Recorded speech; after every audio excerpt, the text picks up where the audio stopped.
So, kinabitan natin mga idol ang isa pang kapasitor. Bali dalawang kapasitor ito mga idol. So, check bago natin check yung polarity. Yung may kulay puti na yun ang negative mga idol. So ito yung negative side ng kapasitor. Situate na tama yung polarity ng kapasitor para hindi siya sumabog. Ayan.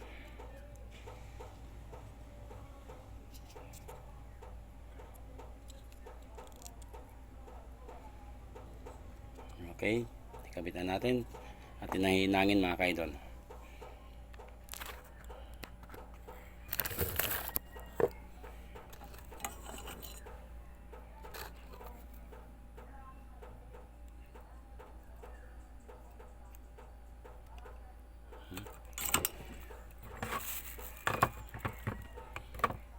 Pinapainit ko pa soldering iron mga kaidol at binunot ko kanina. Double check natin kung wala nag-missing component. Super, wala naman.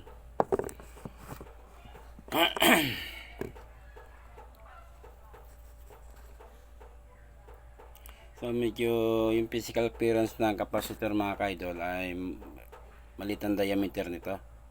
Yung order ko sa online ay medyo may katabaan, kaya medyo masikip siya ipasok sa naka-housing niya or casing. Pero gagawin natin ng paraan mga kaidol.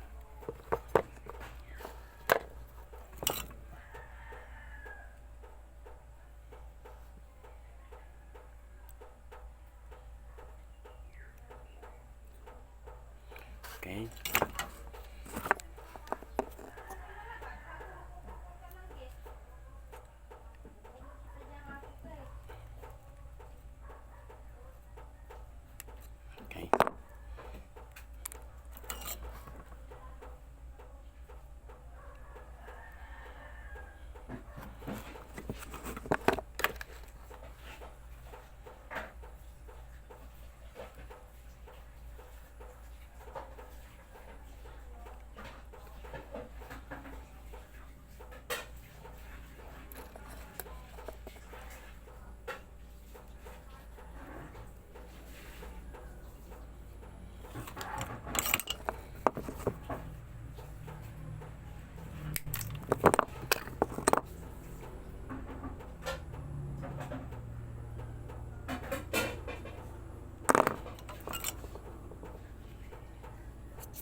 Okay. Tinouble check lang natin kaidol. Mahirap yung may siya. Baka may short kaya inayos natin.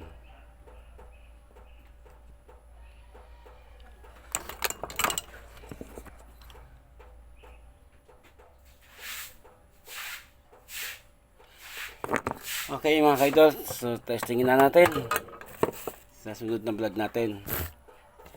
Thank you for watching.